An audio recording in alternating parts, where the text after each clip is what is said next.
maintain international peace and security, protect human rights, deliver humanitarian aid, support sustainable development and climate action. Yan ang magagandang layunin kung bakit mayroong UN activities na ginaganap. Isang school sa Cavite ang taon-taon ay ginaganap ang UN activities. Ano nga ba ang ginaganap na activities na to? Panoorin natin. Hello mga ka-BBG! UN namin ngayon. I'm from Denmark! Tunay nga ang kagandang pagmasdan. Iba't ibang bansa sa ating mundo nagsasama, nagkakaisa. Wala naman sigurong bansa na hindi nangangarap ng kapayapaan. Kaya naman, napakasarap tignan na ang bawat bansa sa buong mundo ay nagkakaisa at may kapayapaan. Kaya naman, ating tunghayan ang United Nations Celebration ng Mount Carmel School of Cavite.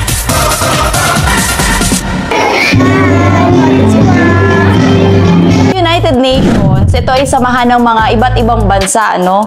Ang layunin nito, pangunahing layunin ng United Nations ay magkaroon ng pagkakaisa, kapayapaan, pagkakaibigan, at seguridad sa iba't ibang bansa. So yun, ibig sabihin gusto nila magkakapantay-pantay ang mga bansa, no?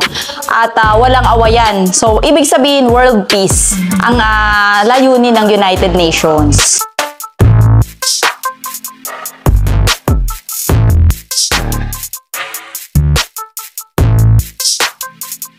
Napakagaganda po nila, no? Talaga nag-effort yung mga parents nila na bilhan yung mga anak ng costumes. Talagang nag-effort po sila. Ang gaganda ng costume nila from different countries po.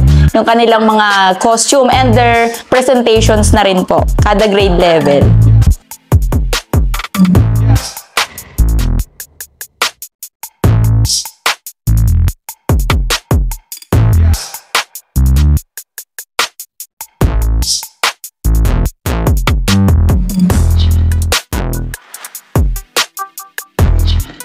Nag-parade po sila kahapon, 7 AM ng umaga. Nag-parade sila and then after that, saka kami nag-program. And then, bukod po doon, meron pa po kami mga ibang ginawang activities like country game, ganon. Pero, yun po yung mga nakaraang weeks.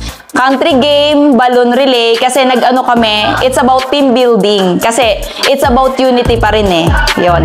And then, nagkaroon kami ng quiz, patungkol sa logo quiz, yung logo patungkol sa United Nations, landmarks, and then flags, UN history, yan, yung mga quiz na binigay namin sa kanila. And then currency sa iba't ibang bansa. Presentation. So po, kada grade level po, meron po silang presentation. Depende kung yung iba sumayaw, yung iba action songs, yung iba mayroon pang parang sabayang pagbigas yung ginawa nila. Depende po kung pinakita po nila yung culture ng different countries. And then yung message po ng mga songs na napili talaga namin is about United Nations, pagkakaisa.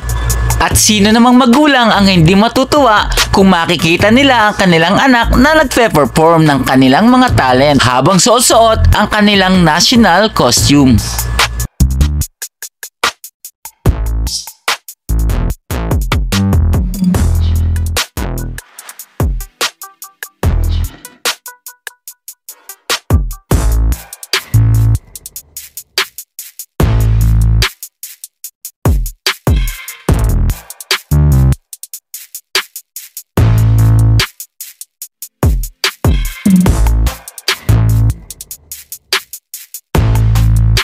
Kung todo bigay ang mga estudyante sa pagsasayaw, todo bigay din si teacher sa kanyang suporta.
Okay, so ang United Nation po ay maganda itong, talagang maganda ang layunin nito. Pero po, naniniwala ako na ang pagkakaisa, kahit po kasi anong gawin ng pamahalaan natin, kung hindi mula sa puso natin, hindi mula sa bawat individual, yung kagustuhan na magkaroon ng kapayapaan, magkaroon ng pagkakaisa, wala din po. So, ibig sabihin, nagmumula po ito sa puso ng bawat tao na kung gusto nyo magkaroon ng pagkakaisa. Ayan. So, yun po. It's from our individuals.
Tulad nga ng sabi ng ating pambansang bayani na si Dr. Jose Rizal, ang kabataan ng pag-asa ng bayan, mabuti talaga na gantong mga bata pa lang ay itinuturo na sa ating mga paaralan ang kahalagahan ng pagkakaisa. Pagkakaisa, hindi lang sa tahanan, kundi sa buong mundo.